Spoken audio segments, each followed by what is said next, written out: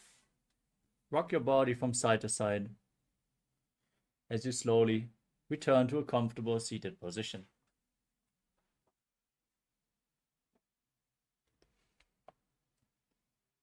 Congratulations, you completed the Vidya Vinyasa Krama 308 asana sequence. With this, we come to the conclusion of the Dvitiya Vinyasa Krama. But again today, we have another Tritiya Vinyasa Krama preview, another 15 asanas of the 508 asana sequence, as revealed by the Supreme Pontiff of Hinduism. So let's get ready, have a sip of water, and let's enter into another sneak peek of the Tritiya Vinyasa Krama. Nithyananda, we are on a mission to revive the Enlightenment civilization. If you resonate with our message and want to be part of us, be sure to like, share, and subscribe. And don't forget to click the bell icon.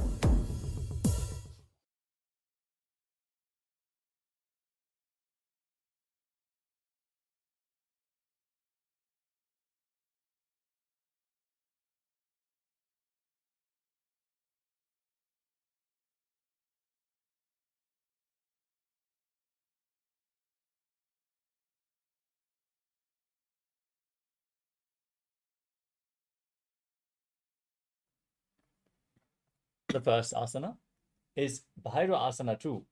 Now sit on your knees and place your perineum onto the right heel.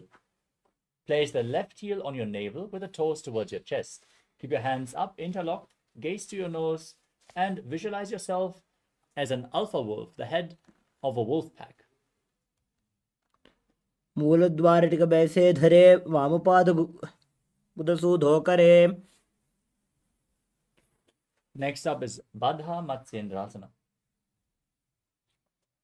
Now sit with the right foot on top of the left thigh.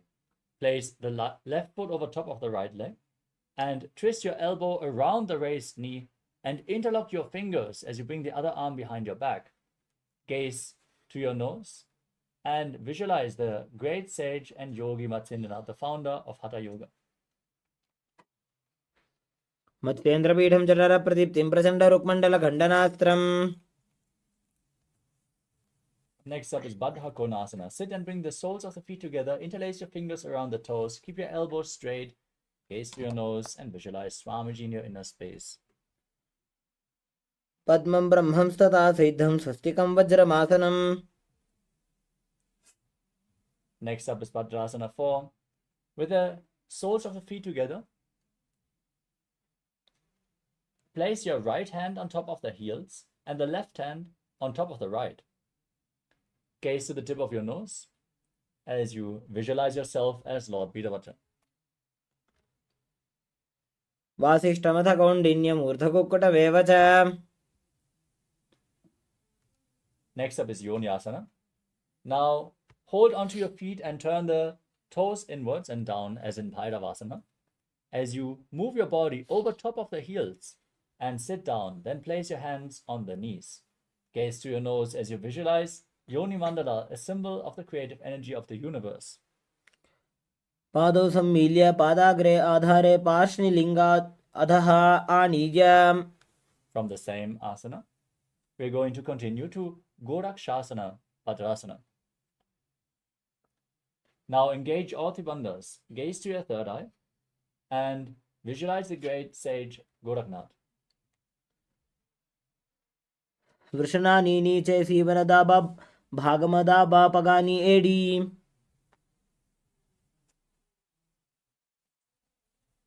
Next up is Kama Dahanasana.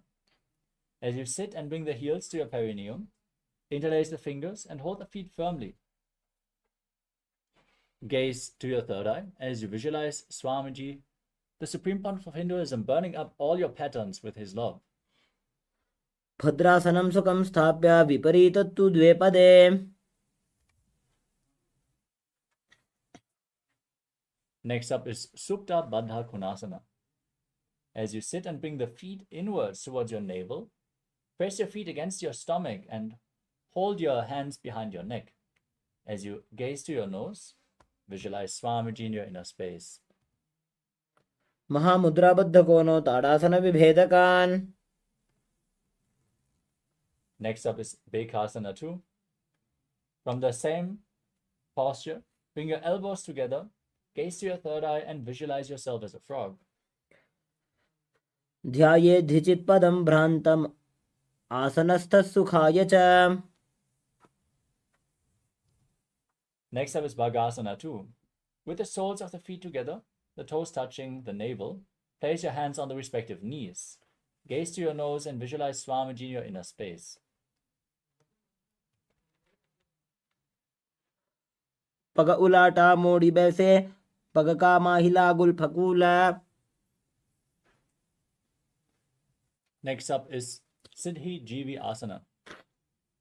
As you sit and bring the soles together at the perineum, raise the toes upwards, keep the heels on the ground, hands on the knees, gaze to your nose, pull your stomach in and up in Uddiyana Bandha, and visualize yourself as living the life of a perfected yogi. पग को सोजो जाई. Next up is Panipatrasana. As you keep the soles of your feet together, the toes raised, join your hands in Anjali Mudra in front of your chest, and visualize yourself as a source of water. नाभौ संस्थाप्य गुल्फौ च तन्मध्ये करपात्रतम्. The next asana is Saptarishi Asana. Now sit and press the 2 feet into the respective armpits. Form a finger lock and place your hands on top of your head. As you gaze to your nose, visualize yourself as one of the 7 Saptarishis. दोवु पग के पगथले तिनके लालिका जुसोज.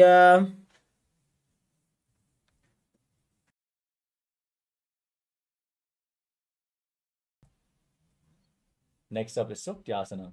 Now rise up onto the knees and bend your legs inwards, heels touching one another at the groin.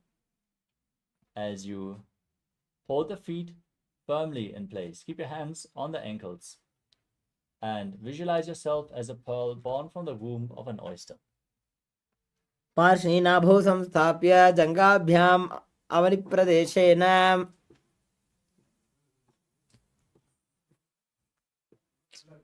Next up is Sthitarasana.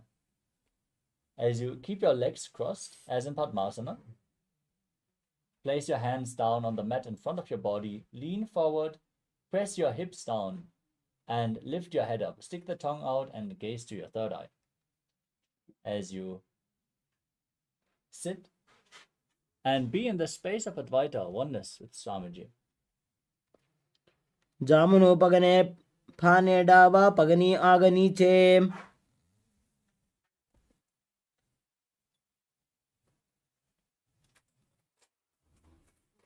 With this, we come to the final asana of this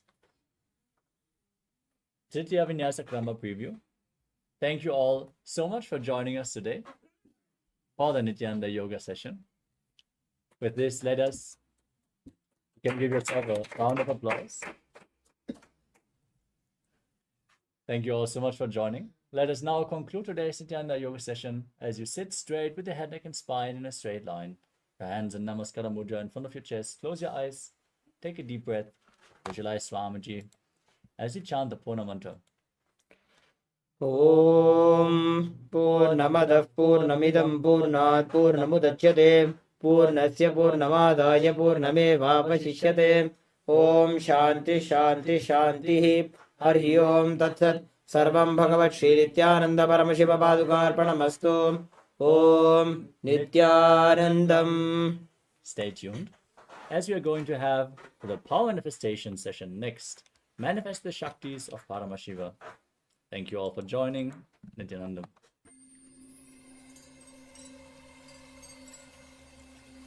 I welcome you all with my love and respect. Let you all open all your 3 eyes. Om Nithyananda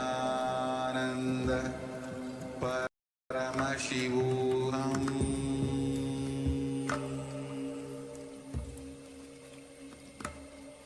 Om Nithyananda